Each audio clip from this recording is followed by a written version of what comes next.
guys, what's up? This is McAllister's podcast. I'm your host, as always, Colin McAllister, coming into you, baby.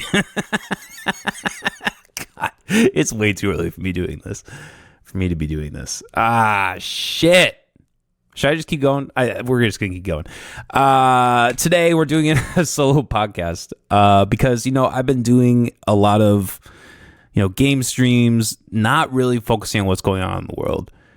And like I always say on those streams, I feel like I just do the game streamings because there isn't really a lot going on, and then every once in a blue moon, not even once in a blue moon, but then some time will pass, and then holy shit, all this stuff dropped, all this stuff happened, and I've had an extremely busy week this last week. So I'm recording this Saturday before this episode drops on Monday. So I've been meaning to do something this whole week, kind of talking about the Alcatraz stuff and the terrorist stuff, because that shit was crazy.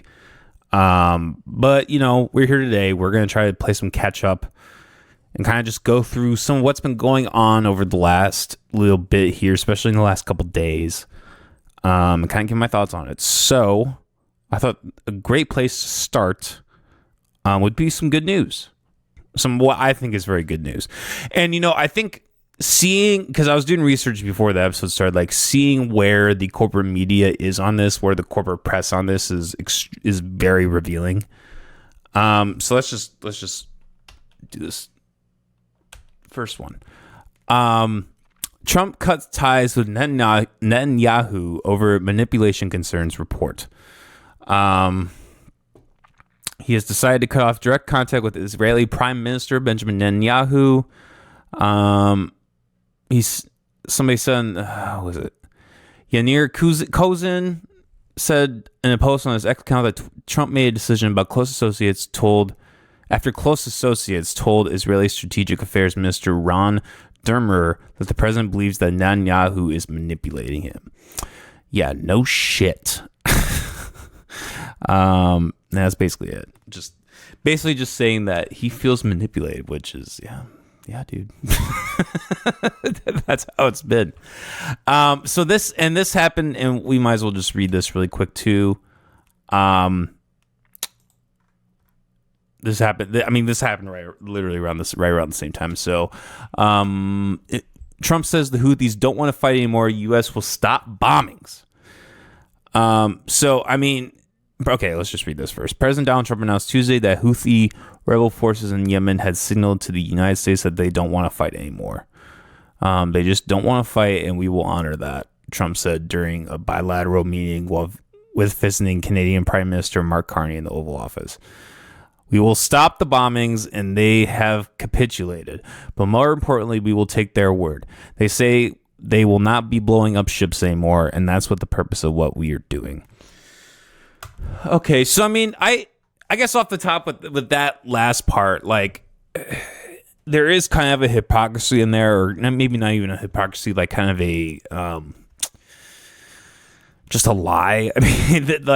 Or a white lie, I guess. I don't know. There's Trump's making it sound like the Houthis have been wanting to fight, and now they're finally okay, we don't want to do this. I'm not necessarily an expert or any means on. I'm not an expert in any means or by any means on the Yemen or Houthi stuff. But it would not surprise me if this is how they have felt, since what at least Obama. I think the Clintons did too, bombing Yemen. Like every president for the last 20, 30 years has been bombing Yemen. And now they're finally okay, we're sick of fighting. Just getting their shit rocked with bombs. Okay, now they're stopping. Now they want to stop, right? But look, I think this is a very positive turn of events, and it's really surprising. It's honestly very surprising to see this. Seeing as Trump was so pro-Israel, so he was always talking about how he just need to go in and get it done, right? Just his classic Trump manner, just saying things at a fifth grade reading level, right? But I think him realizing the negative effects of Netanyahu, the dangers of Netanyahu, the problematic nature of Netanyahu, I don't think it's a secret unless you're part of this corporate apparatus or brainwashed. I don't think it's a secret that Israel has been a huge influence in American politics. Now, there's definitely something to be said. Will this actually remain to be the case? Who knows? I wouldn't surprise me if next week he turned around and said, like, okay, we're back on board with Israel.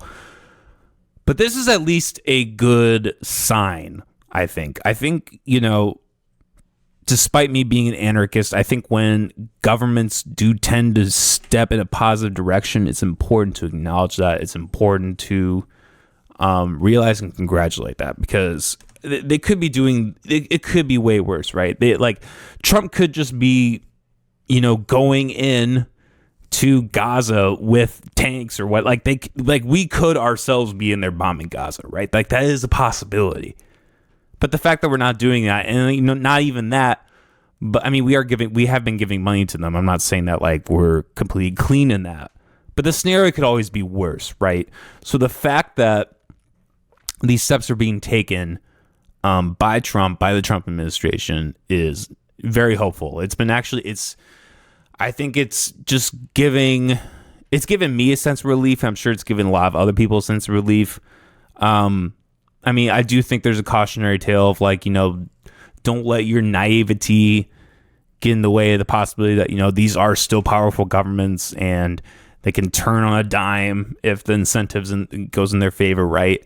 But this is just to see this happening, I think is very positive. So, I think this is one of the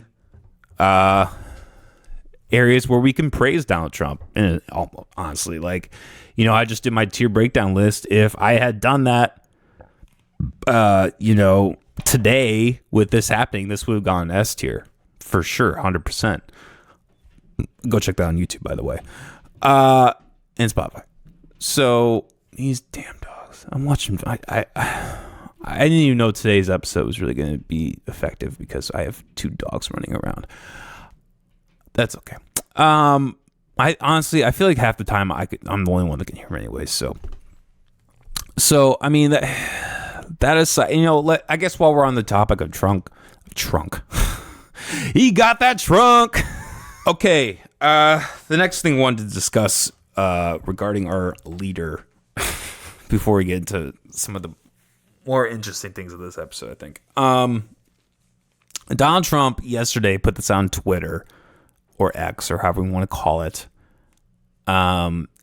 talking about a voluntary like exchange of illegals being able to get deported. Let's just play this clip actually before I even dive into it. Let's just see what the man has to say.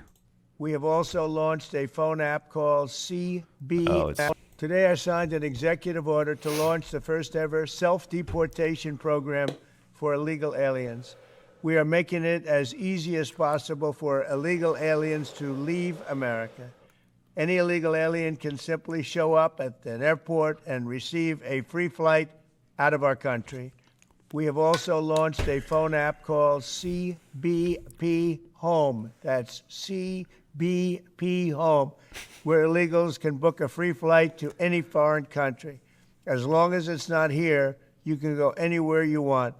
We're also adding a very important exit bonus for illegals to further incentivize their self-deportation. This deportation bonus will save American taxpayers billions and billions of dollars. What Biden did to this country can All right, never... well, I'll already pause right there because this is a stark hypocrisy. And this is, Trump always just sells it like this. He's like, we're going to use taxpayer dollars to spend money to not only give illegal immigrants travel out of the country, but we're also going to give them an extra incentive. Which, in that worldview, it kind of makes sense, right? Because, you just have people kind of just pick up everything they own. There's no way they can take their entire... People who have been here illegally for like 15, 20, 30 years. They're not going to be able to just pick up everything they own and just get on a plane and move out, right? Like, you would need a fucking U-Haul, right? So that does kind of make sense in that frame, in that mindset. But, I think... as people watching may know, like, I just don't agree with the whole mass deportation thing. I think a way better solution to the problem is just focusing on the border, focusing on, like, if you want to go that route, like, hey, let's just prevent people from coming in. And then, like, if we find people who are illegal doing, horrendous things like murder or rape or whatever, right? Like, then we can focus on that. But, like, to take, Maria from, who lives in California and has a family and contributes to society and is a good person, right? To just take her out of the country for the sole fact that she didn't get paperwork. Like, I just don't agree with that. But anyway, let's continue. Never be explained, will never, ever be accepted. Eventually, when the illegals are gone, it will save us trillions of dollars. However, if illegal aliens choose to remain in America, they're remaining illegally, and they will face severe consequences. Illegal aliens who stay in America face punishments including significant jail time, enormous financial penalties, confiscation of all property, garnishment of all wages, imprisonment and incarceration, and sudden deportation in a place and manner solely of our discretion. So to all illegal aliens who book your free flight right now, we want you out of America, but if you're really good, we're going to try and help you get back in. Thank you. Yeah, this really reminds me of the argument that a lot of pro-government people will use. I mean, for like anything. Where they'll paint it as like, hey, we're giving them an option. Or it's okay, let's talk about like the Gaza situation, right?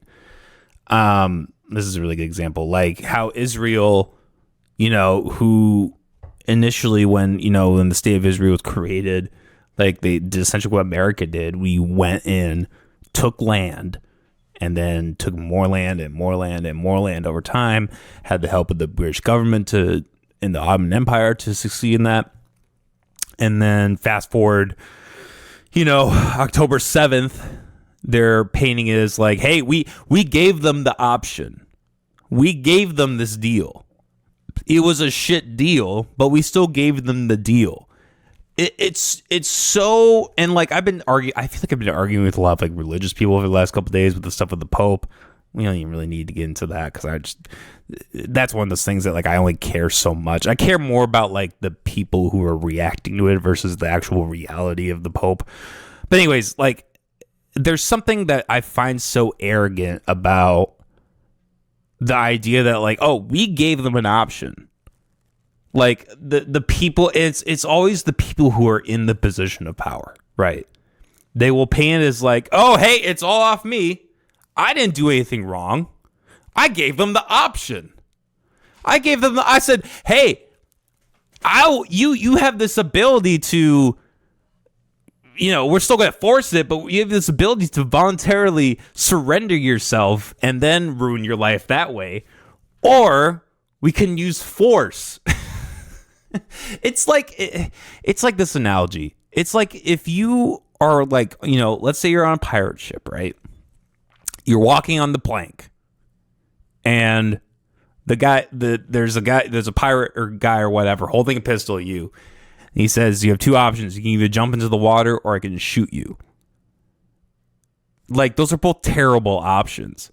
But the pro-government people, the people who back things like this will be like, but we gave them the option. It's like if like with taxes, like if somebody's pulling money out of an ATM machine and somebody else has a gun to their head, it's like, hey, you can either give me your money or I can shoot you in the face, but I'm giving you a choice. I'm giving you an option. Or like if someone's like a slave, right? It's like, hey, you can pick Master A or Master B. You'll still be out in the fields, but there's a choice there, right? This is why I disagree with the whole idea of democracy.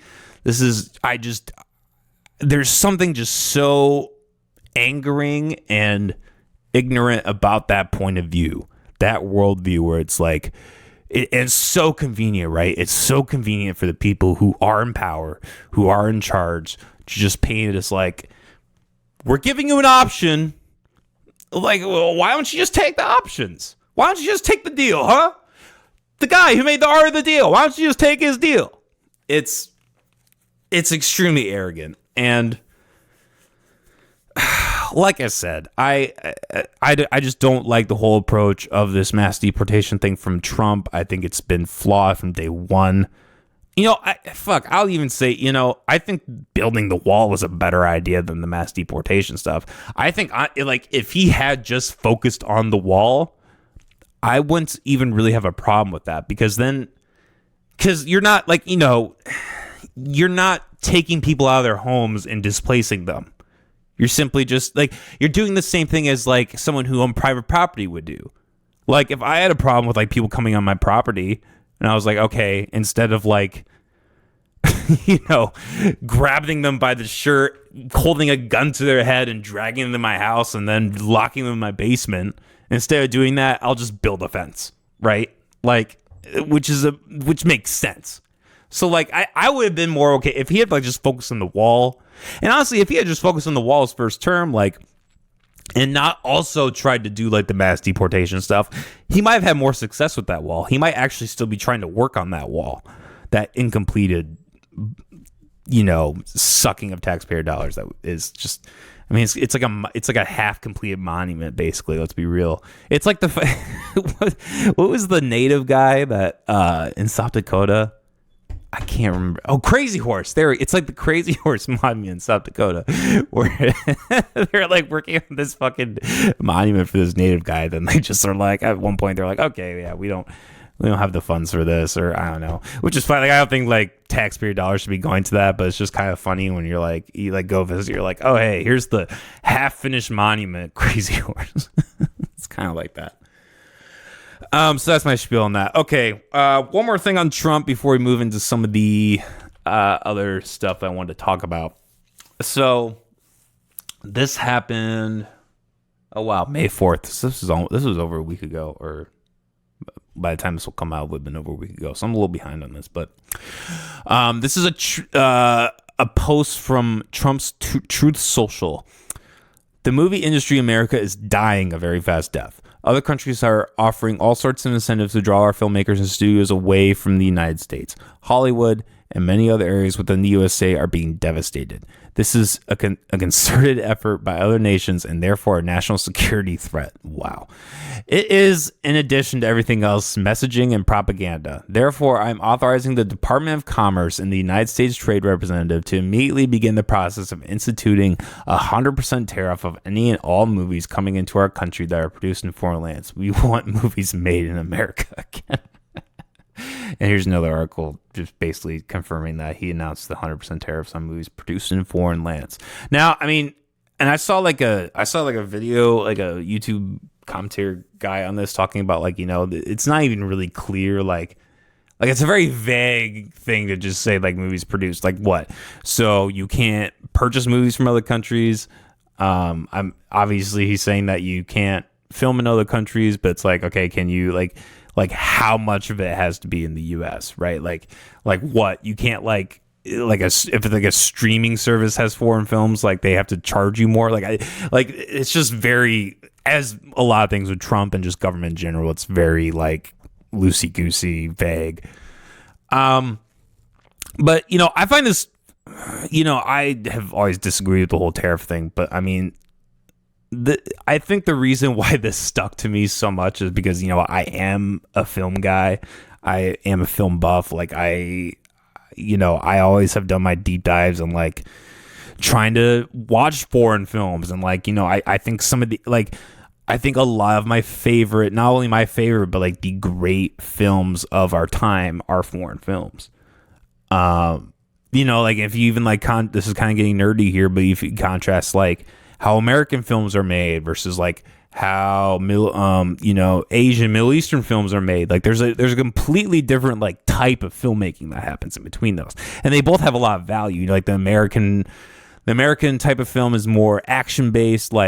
It's more about when you follow the plot of the story, it's action to action to action to action, which is is great in a lot of times. But then the Asian, Middle Eastern approach will be more kind of just focusing on a whole theme, kind of, not being afraid to draw it out a little bit, right? So, I mean, and there's beauty and significance to both of those things, right? So, I mean, and I find this very problematic because, I mean, this is similar to like the whole argument with like, you know, like why are all our products made in China, right? And like at face value, it might sound really easy to just say like, oh, hey, we need to just stop making things in China. We need to start making things in America. But it's not like it's advantageous to everyone if the products are made cheaper. Like the only people it doesn't help is the government, really. Which is why he's trying to do this. But like, you know, like if like a family is able to afford clothing because it's made in China easier than if it was made in America, like that's good. That's not a bad thing. Like that family is now clothed, right? Now they have clothes. Now they don't have to struggle and sacrifice way more just to get clothes because it's made in America. Now, like, I think localization is great. I think if you want to focus on localizations, like, you know, I've talked about this in the podcast before, like use your own capital to do that. Like if I want to get groceries from Todd's versus Walmart, like I know that I'm going to pay more going to Todd's, but I also know that's going to benefit my local economy better. So that's like something you kind of understand with the, you're kind of sacrificing something in a sense, right? But I might be in a position to do that. I don't even know if I am. But like there are a lot of people who aren't in a position to do that. And I don't think it's right to force them to do that when they're not in that position. That's just I just don't think that's right. And there's also something just like moronic. Like if you look at like every great film is almost always filmed in multiple countries. Star Wars was filmed in multiple countries. The sound stages were all in Britain. You know, like, okay, if you really want to like reel it in like that, like you're gonna sacrifice so much. You're gonna there's gonna be elements of storytelling that are just gonna be limited.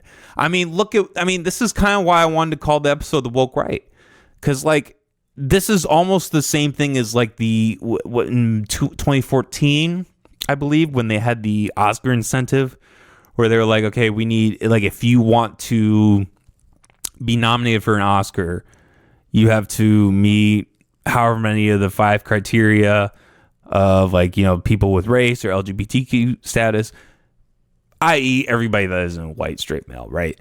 Like, you need to represent that in your film in order to be nominated for an Oscar. And, you know, that you could argue, like, yeah, it's just an Oscar, but like that also like creates the incentive. Because, like, yeah, they're winning an Oscar, but in winning an Oscar, they know they're going to sell a shit ton of copies of their movie because they're nominated for an Oscar. So that's going to steer the market, right? So, I mean, this is very similar in that sense. Like, you're just, you know, like, what? If you want to film a desert scene, you're going to have to, like, computer graphic that whole fucking, like, you're just going to use blue and green screen the whole time. That's your solution. Instead of, like, I don't know, using practical effects, going on location. Like what? Does anybody think that, like, the CG movement has been extremely positive?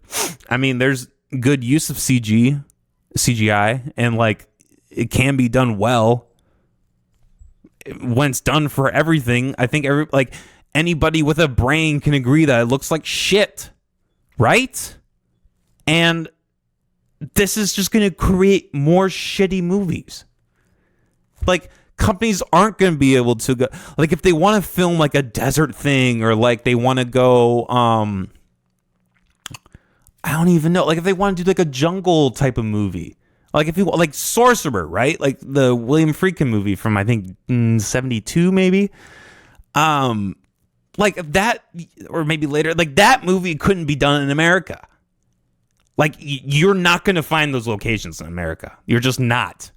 As you know, as vast as America is in terms of its terrain and whatever, its industry, there are just places that it just can't compete. And that's fine. It's fine that it can't compete with that. That's the beauty of capitalism. is that people compete. You find the best thing that works for everybody, not just Trump and his government and this weaselly way to try and make more money out of the movie industry or to control the movie industry. No, the people, the individual artists are able to create what they think is best, and then the viewers enjoy that better. They are going to enjoy a movie like Sorcerer that is intense and in the jungle and has all these beautiful, ideas around it, versus going on a fucking green screen and filming that whole movie on green screen. If they did that whole movie on green screen, it would look like shit. Okay? I think of everything that Trump has done, this might piss me off the most as a film guy. I'm like, are you fucking kidding me? What? The Criterion collection is going to go up 2,000% because Trump's putting this tariff on it? What? I'm not going to be able to buy foreign films now? Because Trump is like, hey, make America great again. Make movies great again. Fucking retarded. Okay, I'm done. I'm done on the Trump stuff. Okay. Something else I thought we would talk about today. The day before I'm recording this on Saturday, like I said, putting it on Monday. There was a song that was dropped by Ye entitled Heil Hitler. And it's interesting. Here, I'll say this first. I don't agree with the subject matter. I think doing something like heiling Hitler is not only wrong, but I mean really childish. I remember it's like growing up in rural Iowa where like kids are like, saying retarded and faggot all the time and like just doing stupid edgy shit, right? Because it's funny and because it's edgy. It's in that tone, right? But goddamn, is that a fucking catchy song? I'm sorry. I can't lie. Okay, I can't lie on this podcast. It's not good. It's like the fact that he is like aligning himself with Hitler in this super obvious way is like, I mean, it's clearly mental illness, but like it's festering something that like it shouldn't be festered, right? But like, god damn it, Kanye. Like, it's like, dude, even the Cousins song, like that was kind of fucking catchy. Even though it's a Dave Blunt's ripoff, like I don't know what it is. I found it kind of catchy. And that's fucked up to say. And that's wrong to say. But it's the truth. So he put this out. And we're not going to play any of it because I don't want to get my shit taken down. But in the video is a group of like, I think like 15 to 20 black men who are dressed in like furs, basically. Like they're guys that have like like a bear pelt like on their head. And all of them are singing the chorus, which is N-word Heil Hitler. Over and over and over again.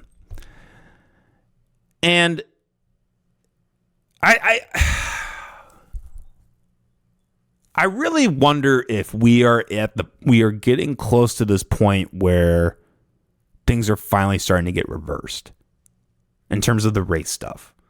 Like, I almost wonder if this is the point where the DEI, not that Kanye's by any means like a DEI guy, but like I almost wonder if we're finally seeing the 180 shift on this whole DEI movement. And obviously there will always be people who will say it's never enough. We're not there yet. Like blacks, white, or not even white, blacks, women, people with LGBTQ status, like they will always be behind, et cetera, et cetera, et cetera. But I can't help but see something like this and think, is that still true? Like, is that still true? Like, look, I mean, here's another aspect I really disagree with is like, is been mass banned, mass censored, over ever since this has come out. I know SoundCloud took it down. I've been able to find it on YouTube and Twitter, but I mean, Twitter's pretty free speech. But I mean, a lot of people have been calling for him to get banned on Twitter. I'm honestly kind of surprised it hasn't happened yet. Even though Elon Musk is like this free speech guy, he's definitely taken, some anti-free speech stances when it comes to deplatforming people and banning people and stuff. But that's also something that's just mind-boggling to me is like how nobody has learned that like censorship just doesn't fucking work anymore in the day and age of the internet. Like, if somebody says like, oh, hey, Kanye made a new song about Hitler, you're immediately going to look it up. Even if you think it's important, you'll be like, oh, I need to listen to this. I need to see what the fuck. Like, this is his Twitter coming to real life, essentially, or coming into fruition. And it's actually kind of part of the song, too. And, it's interesting listening to the song, too, because, like, you can really tell that this man is hurting. You can really tell that this man he's clearly in a poor mental state. He can't see his kids. I can't imagine what that's like. I mean, you could say part of that's his fault for his erratic behavior and like, maybe his kids shouldn't be around that. That's a fair argument. But at the same time, I think you can acknowledge like, yeah, I can understand why somebody would be hurting from that. And so, it's part of me kind of thinks like, is this really mostly what it is? It's like, this is just a man who is hurt. And I think when people become racist or start to really look at the world as like, oh, there's these groups of people against these groups of people, it does come from a place of hurt. It does come from a place of, oh, someone from this group of people really fucked me over or fucked a family member over or like just did something really awful. So I'm going to take the lowest hanging fruit and just associate that behavior with the race or the gender identity or whatever. And then I'm going to then hate that whole group of people. Like it's very low IQ. It's very, very emotional. Very emotional to take that stance. But I mean, Kanye is someone who, is bipolar and is by definition a very emotional person. So none of this is surprising. But I wish the discussion was more focused around that versus we need to ban him. We need to make sure nobody ever hears this song. And honestly, like if you think of like the whole race thing, like you could almost make the argument that like, oh, we've like, okay, now here's another black man who is being censored by the media. Which is something that really did and has happened for a long time. I mean, people that same mind virus, the people who think like that, will then like look at this that same way, be like, oh, hey, here's another black man. It's like when the whole shit with Cosby happened and people were saying like, oh, it's just another black man who's getting derailed by the system or whatever. And like I said, it's a low thought emotional argument, but people are going to do that because we're emotional beings. And emotion trumps logic every time. That's why we have religion. That's why we have government, because and this has happened to me in real time where I talk with somebody about either of these topics. And this actually goes really well into the next topic, but we talk about these topics and you point out the logical fallacy. Like, for instance, like taxation theft, right? Like people can argue that we need these government programs. And then I point out, okay, like fine, but like you realize this is all predicated on a system of theft. Like even if you're helping people in the short term, you're really hurting everybody in the long term. And you could argue that for like, you could go around the rigmarole for like 15, 30 minutes. And by the end of the discussion, the other person will say, I just feel like we need this. They will literally just say it. Like, or like with religion, they'll be like, I just feel like people aren't going to do it if they don't have religion. Whenever they start whenever they start their conclusion with I feel, you as the logical one have already lost. Not really. I mean, you really you won in my mind. Like really you are now pointed out like, oh, this is your blind spot. But to the other person and to the rest of the population, you will have lost. Because emotion trumps logic every time. And this is exactly why this mass censorship and everything that's going on with trying to deplatform Kanye is going to continue to happen. People are not going to learn. We went through COVID. We went through Trump. We went through all the DEI bullshit for the last decade. And this is still people's approach to say, we just need to take this down. We just need to censor it. And people who in like the media, like people like Ben Shapiro, Jordan Peterson, who like were really big in the IDW and like the anti-censorship stuff. Not when it comes to Israel. You know why? Because it's emotion. Because this is their one topic where they feel like, okay, we can't talk about this. There's like, I'm here preaching. There's probably something for me that I'm not thinking about that. Like, I'd be like, no. You know, I don't know what that is, but I'm sure there's a point where that could happen to me because I'm human. I like to think not. I like to think I'm better than everyone. No, but like, you know, like it's just natural. But I think at the same time, that's why we need to be able to criticize this, be able to keep this discussion afloat. And like I said, this ties into the next thing I want to talk about. And I didn't even really like pull, like I thought about maybe like pulling up some clips about this, but I found it to be kind of futile because, so I guess recently Bret Weinstein went on the Tucker Carlson podcast. Normally I don't care too much about who goes on the Tucker Carlson podcast.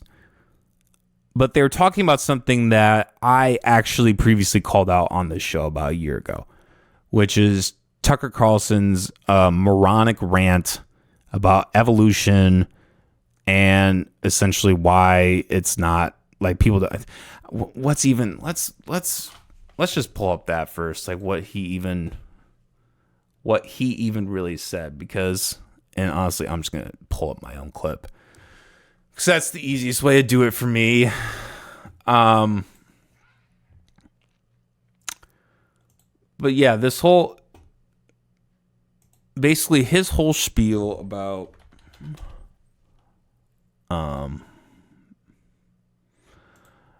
this... Joe Rogan and Tucker Carlson got into evolution. He went on this, one of the most unintelligible rant. Action is real. And if there is this constant... I don't know. You can measure adaptation. Yeah. But there's no evidence that in fact, I think we've kind of given up on the idea of evolution. The theory of evolution as articulated by Darwin is like kind of not true. He's conflated. So he says two things. He says that there's no evidence for Darwin or for the Darwin's theory of evolution. And he says that we've given up on it, which is just bullshit. That, like, I don't think anybody who's in that field or even like a slightly scientific person would ever think that that's true. So Bret Weinstein, I can never get it right. It's Weinstein. That's right. Bret Weinstein. Because he always makes that correction. He himself is an evolutionary biologist. He wrote the book, 21st Century of Evolutionary something. Can't remember the title. Very good book. I highly recommend it. It's on my bookshelf. Very insightful, but he took issue with this, obviously, as any normal person should. But the whole, I mean, I think, like I said, I'm not even gonna pull up clips because it's kind of pointless for me to, like, it would be one thing if like Tucker had actually contended with the ideas and come to his own conclusions, but he didn't do that because that's typical religious shit, right? Like this is just what you do with religious people. they say something ridiculous, you point out why they're wrong with science, and then they can't even process it. Like, they can't even work with the idea. And so, like, throughout the whole interview, like, okay, so first off at the interview, Tucker immediately lies to Bret and says that he walks back what he says and said, like, I feel like, okay, I lied. We probably should pull this interview up. Because what he says and about what he said about it, he just was completely wrong. Don't have a problem at all with the idea that ship is to me. I've been wanting to talk to you for the last year. I went on Joe Rogan's show about a year ago. Yeah, let's watch this. I stated that I don't believe in Darwinism. And basically, I think God created people. I don't think it was, that's just a matter of belief. And you texted me and said, I'm an actual evolutionary biologist. We need to have this conversation. So we haven't. Yep. So I will just restate my one sentence position, which is, I think, I don't know about the timeline or the means. I'm not interested, but I think that people are a creation of God, not an accident of biology. That's my position. Got it. Yeah. I'm hoping that the text Okay. He didn't see, maybe he did, like, sent you was not as no, it was great. defensive as that. No, are you kidding? But in any case, no, I did want to have this conversation with you. And let's just say, because evolution is my professional realm, Yes. I'm sure I could cite you chapter and verse. You definitely could. But it's pointless. First of all, that doesn't make me right. The fact is, yes, I know a lot of factual material, but there are some deeper issues here. And I thought it would be useful if you and I just explored them, because I think you're standing in for a lot of people who have begun to have very profound questions about the story that they've been told about evolution and what its relationship is to biology and, most importantly, to people. Yes. So I just want to confess a few of my... Okay. That's the problem with Bret, is that he goes on too long. I don't know. But essentially there's a point later on in this interview where he completely... And we'd spent too long on this, but he completely mischaracterizes what he even said initially, which is that he doesn't not believe in the theory of evolution or like the theory of adaptation or something. But like, I should have honestly clipped that up, because I thought I'd be able to articulate better than I did. But anyways, he was disingenuous from the get go, and like every single time a point came up. Like, there was a point where, like, Tucker said that, like, humans don't evolve. And Bret was just, he was like, you could see on his face, he's flabbergasted. He's like, oh my God, like, humans have 100% evolved. I don't think it takes a scientist. I don't even think it takes a scientist to see that. But, like, he laid it all out. He laid out why they evolved.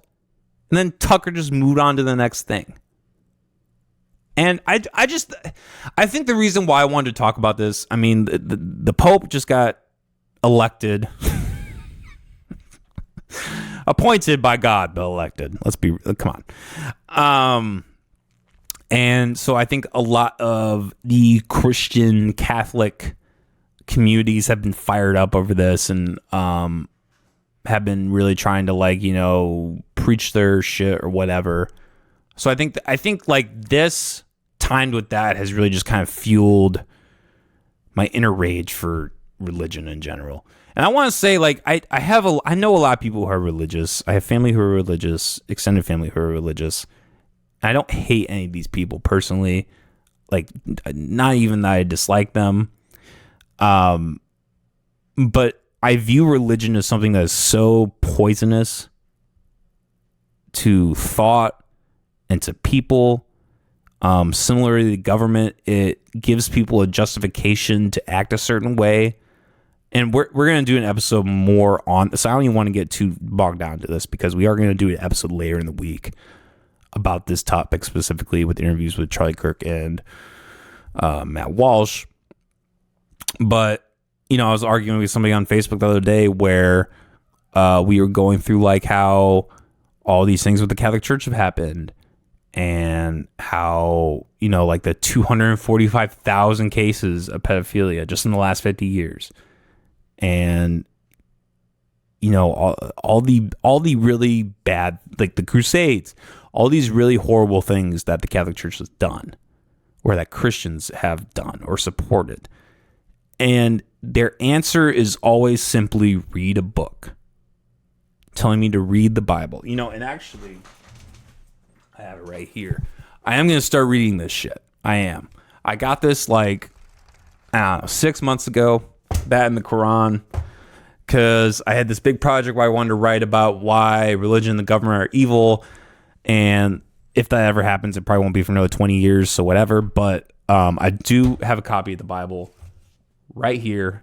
I am intending to read it before the individual who I was arguing with comes on the podcast. So I'm going to put my money where my mouth is on that.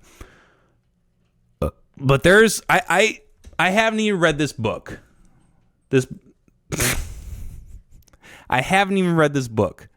I can guarantee you there will not be an answer in this book to justify any of those things. To justify pedophilia, to justify the Crusades, none of that. I don't need to read it. That's like saying I need to read Mein Kampf before I can determine whether what the Nazis did was immoral or whatever, right? It's such a moronic, and it's again going back to like the arrogance idea. It's so arrogant that these religious people, they take all of the onus off of them and they put it into this book. They say, oh, I don't have to answer. I don't have to grapple with the ideas. I don't have to grapple with the ideas of morality and why the institution that I praise is at fault for so many of these things because it's in this book. And I guess that right there is just the root of so much of my frustration about this topic, is that nobody can act, no religious person can actually contend with the ideas because they don't have to, because they're programmed not to. They're programmed to just say, it's in the book. I have my morals. The easiest one to pick at is homosexuality, because if you look at it from a non-religious point, two men, two women, two people who identify as whatever, consensually having sex, there's nothing immoral about that. But in the Bible, it says it's immoral. So religious people who think like that, again, they don't have to contend with the idea. They just say they don't actually have to think and say, you know what? Maybe there actually isn't anything wrong with that. Maybe they're not actually hurting anyone. Or they'll then justify it to be like, oh, but like, you know, homosexuality's in schools and like, you know, the drag story hour and stuff. And like the drag, you know, like the drag story hour and like the transing the kids stuff. Like I agree that that's a problem. It's not because homosexuality is wrong. It's a completely different issue. It's consent. It's an issue of consent. And that's the thing that matters, right? But Christians, I mean religious people in general, but like Christians especially, like the whole idea of consent doesn't even matter to them because it's about what's right and wrong. It's about yes, God's an authoritarian. He makes the rules and you must follow the rules. And I follow the rules, even though I don't really follow the rules, but I follow the rules. So it's okay for me to say what's immoral and what's wrong and to make these justifications. Oh, but I don't have to explain myself because it's in the book. It's moronic. Anyways, we're going to get into this next episode, but so those are my thoughts on that. Okay, one more thing I wanted to talk about, and I saved it for the end of the episode, I guess. I have my notes kind of jumbled. I didn't really have an order for them. So whatever, we're here. I wanted to talk about this thing with Sabrina Carpenter. I know it's kind of yesterday's, well, by the time this comes out, it'll be yesterday's news with the Met Gala stuff. But I thought I wanted to talk about like just kind of this whole issue in general where, and I want to be delicate about this because I don't want anyone to think, I mean, I just went on this the tirade against religious people. I don't want to think that like I think expressing yourself sexually or, you know, even like if you were like someone who was like in the sex industry or whatever, not that I'm saying this woman is, but like, you know, I don't want anybody to think that I think that that's morally wrong. I mean, I just going back to what we just were talking about with consent, like I think that's the most important thing. Like if you as an individual want to do this to yourself, want to, you know, make yourself an object for everybody to see, then fine, you can do that. However, I think if that's something that you want to take upon yourself, if you want to make yourself that, I think it is more than okay for people to criticize that. That's my whole thing about being an anarchist. Like, no, we're not going to have rules. We're not going to have, I mean, I shouldn't say we're not going to have rules. We're not going to have a government dictate rules. We'll have our own rules. We'll have our own morals and boundaries. And people we don't need to necessarily force people to abide by those. But then I am going to judge people based on that. If you rape a child, in my worldview, I don't think that that person should necessarily go to jail. But I will do everything I can to stay away from that person, to let everyone know, hey, this person should not be associated with. He fucks children. And if he comes onto my property, like I will violently escort him at the very least. And I will not feel bad if something bad happens to him. But there's a big difference, right? There's a big difference between like saying, I know we're kind of getting off track with that, but like there's a big difference between saying like, I think that's wrong, and then this whole Christian thing where it's like we need to punish them. Like that's a very like kind of going back to that, like that's a very like Christian ideal, is like the idea of punishment, right? Like we need to like punish people for their behavior. That's like purely Christian. Like my point of view has always been like, you know, I'm way more concerned about being safe. Like I think it's a way better use of time and energy to just be like, okay, I'm going to keep myself safe and not put all this extra energy into like punishing people. I think it's kind of... Anyways, so Sabrina Carpenter, she is someone who like her music I've always really appreciated. Not always. She's someone that like my fiance really likes, and like she's introduced me to her and I really liked her stuff. Then she introduced me to Chappell Roan, and like I really fuck with her stuff too. But something I've always been kind of critical about Sabrina is like just her use of, okay, for lack of a better term, she makes herself a whore. I'm sorry, she does. Okay, the whole like Eiffel Tower thing, the risque performances, and then this latest thing where she did like, it was basically like Usher did the cherry thing that like it would be one thing if she had like it was like original for her, but like she literally just like copied someone else who did the cherry thing with Usher.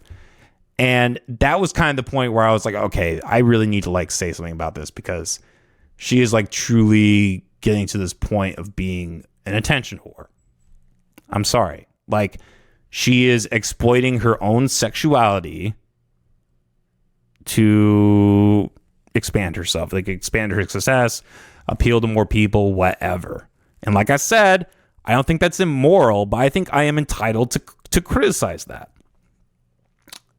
And like, you know, it'd be one thing like if she was a stripper or an OnlyFans model or something and she was doing this for that, you're at least like in the same game, right? It's like, okay, like, yeah, I don't really think that's like great for society, but you know, at the same time, like, you're a hooker or you're a escort or a OnlyFans model or a stripper or something. So like it makes sense for you to, operate in that because that's your domain, right? But I find it to be really sad in general and I see this isn't just her. Like I see this with a lot of women who get into artistic, especially music, outlets, is they tend to like, I think it's way more noble to stay in your own lane and focus on like, if you want to be a good artist, like if you want to be a good singer, if you want to be a good music artist, then be a good singer, be a good music artist. But like when like half of your appeal is just going to be sex, when you're going to do that, but you're also you're going to do the twerking videos. I don't know if Sabrina does that. I mean, I know. I guess here's the thing. Okay, let's take Chapel Roan for instance, right? There's a difference between like sensuality or even sexuality, like in the music, and like pornography or whore behavior. I know these are not PC terms. I don't give a shit. There's a complete difference. It's like the old example of like Gone with the Wind, right? And I haven't read the book, but one of the things that like I was always taught about it was really at the time, and even at the time, it was very risque. How there was a scene where like the woman and the man had sex, and then when they like basically like they went to bed and then they woke up next to each other or something. So it was like inferred that they had sex. And even at that time, it was like very risque, and people were like, "This is crazy."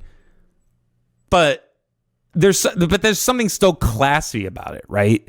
Like it would have been really easy to write 50 more pages about all the,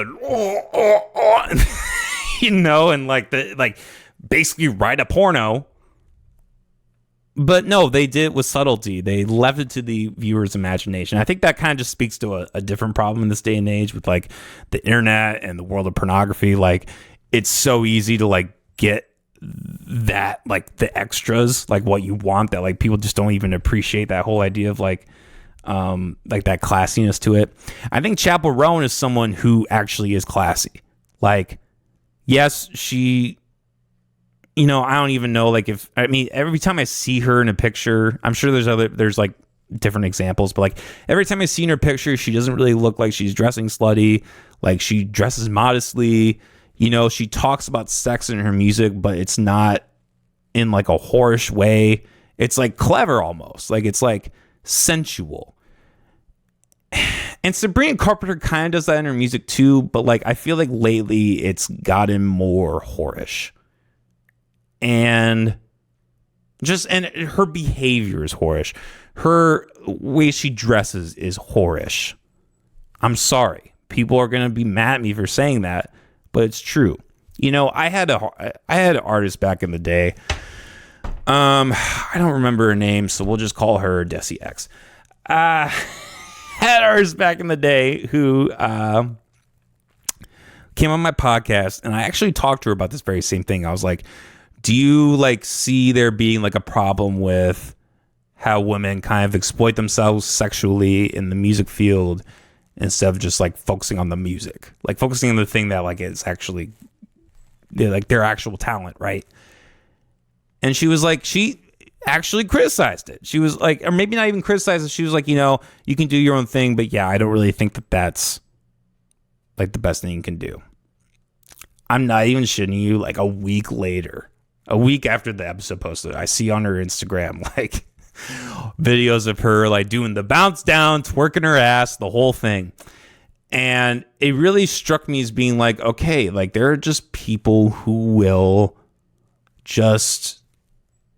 they'll just spew bullshit because in the moment it makes them feel like they're on top, it makes them feel like they're in the right. And then time passes and they do the exact opposite. And it doesn't matter because nobody will hold them accountable, especially if they're twerking their ass and showing the goods, right? Like you're going to have a whole audience that's automatically going to be captivated to you because they're losers. I am one of those losers, okay? I'm not saying that I'm any better than these people, but like look, it's just I think it's just a sad state of affairs when you have women who are very beautiful women who could be doing something in a very classy way, but then they just go the whore route. They just make themselves a whore. And there just isn't a lot of value to that. There isn't a lot of long-term value to that. Like, you're going to get the instant gratification. You're going to have your audience, soak it all up now. Maybe in the age of the internet, that shit kind of stays relevant longer, right? Because, you can take a picture of a porn star who's dead and then still be jerking off to their video after they're dead, right? People still can jerk off to Marilyn Monroe, So, I mean, there's that, I guess. But, when you look at, the actual personal side of it, I think there's something that's going to be very lost in that in the future. And I two things. I weep for the people who exploit themselves sexually for short-term gain. Again, I don't think it's immoral. I think they have the right to do it, but I just find it sad. And kudos to the people like Chappell Roan or other female artists who recognize that, they're going to do the noble thing. They're going to say, hey, I could take the easy route, wear shorter skirts, make the twerking videos, show all my cleavage, whatever, make a bunch of sexual innuendos, do the fucking Eiffel Tower on stage. I could do that and it would be easy, but I'm going to focus on the art. I'm going to focus on the music. I'm going to focus on making that craft better. And I guess at the end of the day, I just have way more respect for someone like that versus someone like Sabrina Carpenter, who is an attention whore. Okay, everybody. Wow, we actually hit the hour on this one. I'm shocked. I got to start coming more charged in the future. I feel like my problem is when I have these 30, 40-minute episodes, I just don't have enough material. Anyways, you don't care about that. Catch you guys on the next episode for sure. We're going to be, I don't know when the next one's going to drop, probably later in the week. But we're going to keep doing Oblivion streams because I fucking love the hell out of that game. And got plenty of content. Check out the Unhinged Uncensored podcast for those of you who don't know, and check out the Patreon for both this page and that one. This is a one-man operation, literally. I do all the editing and all the recording and everything, so I'm up to my neck in editing and promotion, all that crazy shit. So the Patreon content has been lacking, but if you like what we do, it's a great way to support that. It's just throw a subscription, throw a $2-4 subscription in. You only need to do it just do it one time. I think there maybe even is a way you can just donate a certain amount of money. You got an extra $5, $3, fucking throw it our way. Anything helps. All right, guys, have a good night. Catch you next time. I didn't say that right. Whatever. Peace.